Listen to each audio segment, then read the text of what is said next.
How do you know if you're using wisdom in your decision-making process? And this applies at work, this applies in your family, home life, it also applies in church life. And wisdom is something that has become a core value at Inovis Energy. Dalton and I have put a lot of thought and effort into cultivating wisdom as a way to scale and operate as a company in a healthy way. Something that's really interesting about wisdom is cultivated, and it doesn't come by accident. It comes with intentionality. We have to be very intentional about wanting to use wisdom in order to grow in the use and sort of the gain of wisdom in our businesses, personal lives, church life. A big part of growing in wisdom is evaluating, number one, who you are, number two, where you are, number three, where you came from, and number four, where are you heading? And I would also sort of put a 4.5. Where do you want to head? And if you contemplate those things, which actually requires getting out of your business to work on your business rather than continually staying completely engaged to doing business. So you actually have to sort of step out and do this big picture evaluation in order to grow in wisdom. I think of wisdom as the how to conducting healthy business. It's not knowledge. Knowledge is like putting the pieces together, but wisdom is sort of the how and the why of doing those things. And it results in things operating in a much, much smoother way, reproducible, and people can actually, within the organization, as you model operating in wisdom, their own ability to critical think, evaluate, that all grows. So there's no downside of using wisdom. Wisdom is also found, believe it or not, in making mistakes. And when we're able to separate shame from failure, the mistakes will actually serve the purpose of mistakes. And I'm saying that because I believe there's a big, giant purpose behind mistakes, and that's everything being used for good in our lives and businesses, of course. So if we can separate failure from shame, then wisdom applies, and that failure becomes a stepping stone to greater wisdom. I recently had a really cool conversation traveling with one of our employees, I'll say coworkers, right? And we were talking about how we've been growing and the scaling of our team and our culture. And one of the things that he said was one of his most significant moments early on working at Inovis Energy was an outdoor lighting project that he audited, designed, sold. There were some things not accounted for, and he actually lost money on that deal.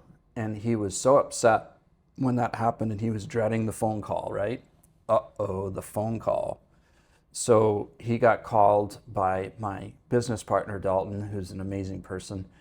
And basically they just talked through the project. And at the end of it, our guy was waiting for the hammer to drop. And I think what he said was that Dalton basically just said, "Hey, did you learn from this?" And he's like, "I absolutely learned from this." And he said, "Okay, let's move forward." And just that culture that allows failure to become a stepping stone to greater wisdom and understanding and knowledge is remarkable. Or that's what he said. That was a remarkable thing. And it encouraged him to grow even further and understand that there's trust placed in him, on him, and that nobody was counting that against him. That, my friends, is growing in wisdom.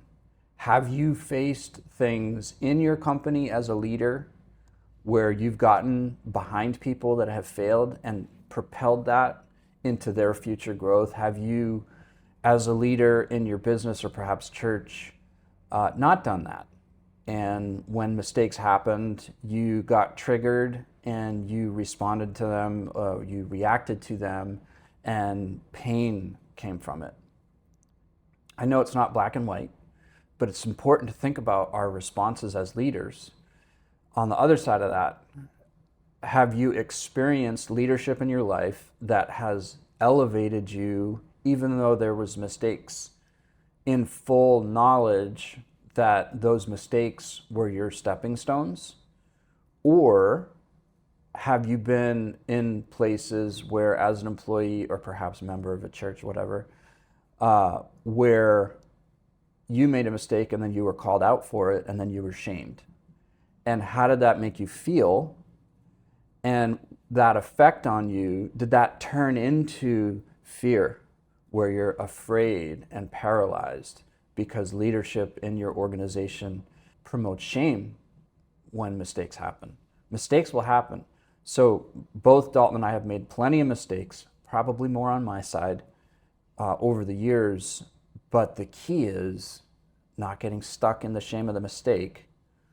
In fact, separating yourself from the shame of a mistake that wants to come on you, and then turning that mistake into really good fruit, into learning, into gaining more knowledge about what to do and what not to do, shame-free. That's wisdom. Finally, there is a concept about wisdom that I would be amiss if I didn't communicate. Growing in wisdom allows you to step back and evaluate your decision-making process. And what I've arrived at, I think what we've arrived at Inovis Energy, is decisions based in wisdom come from contemplation, come from being very thoughtful, from considering, there's the rule of three, which is a really cool way to get through tough decisions. However, the opposite of that is not foolishness. The opposite of making decisions based in wisdom is making decisions based in emotion. Do you tend towards making decisions based in emotion? I would call that being reactionary. Or are you in this process where you're beginning to take a step back, or maybe you've already figured out, take a step back, don't be emotional before you make your decision. Taking a step back, contemplating, looking at what options you have in front of you before making a decision, and then making a decision based in wisdom versus based in emotion. So there's a lot for you to think about today, and I hope you're encouraged.